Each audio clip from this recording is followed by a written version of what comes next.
ಮಹರ್ಷಿ ವಾಲ್ಮೀಕಿ ನಿಗಮ ಅಲ್ಲಿಂದ ನಡೀತಕ್ಕಂಥ ಒಂದು ದೊಡ್ಡ ಹಗರಣ 187 ಕೋಟಿಗಳನ್ನು ಮಾನ್ಯ ರಾಜ್ಯದ ಮುಖ್ಯಮಂತ್ರಿಯಿಂದ ಸಿದ್ದರಾಮಯ್ಯ ಸರ್ಕಾರ ಇದ್ದಂಥ ಸಮಯದಲ್ಲಿ ಮಂತ್ರಿಗಳಂತ ನಾಗೇಂದ್ರ ಅವರು 187 ಕೋಟಿ ಹಗರಣ ಆಗಿ ತಾವೆಲ್ಲರೂ ಕೂಡ ನೋಡಿದಿರಿ.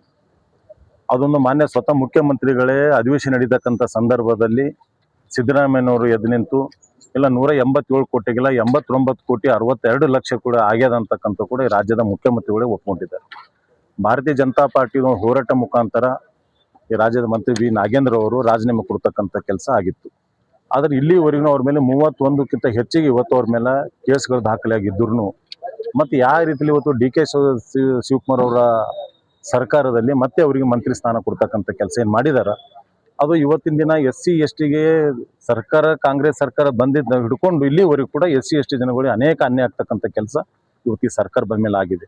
ಅದನ್ನು ಎಲ್ಲ ಬಿಟ್ಟು ಇವತ್ತು ಸಚಿವ ಸಂಪುಟ ಅವ್ರ ಮೇಲೆ ಕೊಡ್ತಕ್ಕಂಥ ಏನು ಕೆಲಸ ಮಾಡಿದಾರ ಆದಷ್ಟು ಬೇಗನೆ ಅವ್ರು ಸಚಿವ ಸಂಪುಟ ತೆಗಿಬೇಕು. ನಡೀತಕ್ಕಂಥ ನಾಳೆ ಅಧಿವೇಶನದಲ್ಲಿ ನಾವು ಒಳಗಡೆ ಕೂಡ ಹೋರಾಟ ಮಾಡೋರಿದ್ದೇವೆ, ಹೊರಗಡೆ ಕೂಡ ಇಡೀ ರಾಜ್ಯದ ಎಲ್ಲ ಜಿಲ್ಲಾ ಕೇಂದ್ರಗಳಲ್ಲಿ ಕೂಡ ಅವರ ರಾತ್ರಿ ಹಗಲು ನಾವು ಸ್ಟ್ರೈಕ್ ಕೂಡ ಮಾಡ್ತಕ್ಕಂಥದ್ದು ಕೂಡ ನಾವು ಡಿಸೈಡ್ ಮಾಡಿವಿ. ನಮ್ಮ ರಾಜ್ಯ ಅಧ್ಯಕ್ಷರು ಮತ್ತು ಆದಂಥ ವಿಜಯಣ್ಣವ್ರ ನೇತೃತ್ವ, ಆರ್ ಅಶೋಕ್ ಅವರ ನೇತೃತ್ವ, ಚಲೋದಿ ನಾರಾಯಣಸ್ವಾಮಿ ಅವರ ನೇತೃತ್ವದಲ್ಲಿ ಇವತ್ತು ರಾಜ್ಯ ತುಂಬ ಕೂಡ ನಾವು ಹೋರಾಟ ಮಾಡೋರಿದ್ದೇವೆ. ಆದಷ್ಟು ಬೇಗನೆ ನಾಳೆಗೆ ಅದಕ್ಕೆ ಅಧಿವೇಶನ ಚಾಲು ಆಗೋದಕ್ಕಿಂತ ಮೊದಲೇ ಅವ್ರದ್ದು ರಾಜೀನಾಮೆ ತಗೋಬೇಕಂತಕ್ಕಂಥ ನಮ್ಮ ಒತ್ತಾಯ ಇದೆ. ಮಾಡಿಲ್ಲ ಅಂದ್ರೆ ನಾವು ಮಾಡೋವರೆಗೂ ನಾವು ಹೋರಾಟ ಕೂಡ ಮುಂದುವರಿಸ್ತೀವಿ. ಅವ್ರು ಕೊಡೋವರೆಗೂ ಕೂಡ ಭಾರತೀಯ ಜನತಾ ಪಾರ್ಟಿ ಬಿಡಲ್ಲ ಅಂತಕ್ಕಂಥ ಕೂಡ ನಿಮ್ಮ ಮುಖಾಂತರ ಹೇಳಿ ಬಯಸ್ತಾ ಇದ್ದೀವಿ.